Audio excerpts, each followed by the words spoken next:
question, we have to solve the given inequality 6 times 2 minus 3x minus 4 times 1 minus 2x less than or equal to 0. Let us consider the given inequality 6 times 2 minus 3x minus 4 times 1 minus 2x less than equal to 0.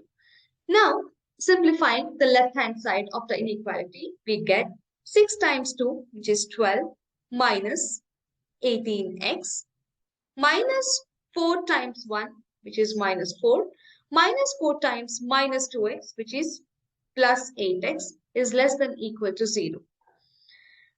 Now, adding the like terms, we get 12 minus 4 equals 8, minus 8x, minus 18x plus 8x gives us minus 10x is less than equal to 0.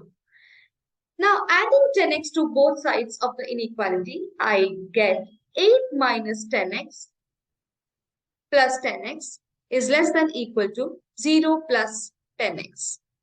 From here, minus 10x and plus 10x gets cancelled out. So, in the left-hand side of the inequality, only 8 remains, is less than equal to 0 plus 10x.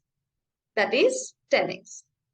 From here, dividing by 10 to both sides of the inequality, we get 8 by 10 is less than equal to x. In other words, we get 4 by 5 is less than equal to x.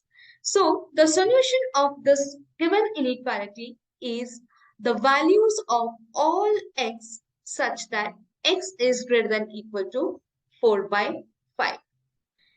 That is, all x such that x is greater than equal to 0.8. This is our answer. Hope the solution was understandable. Thank you.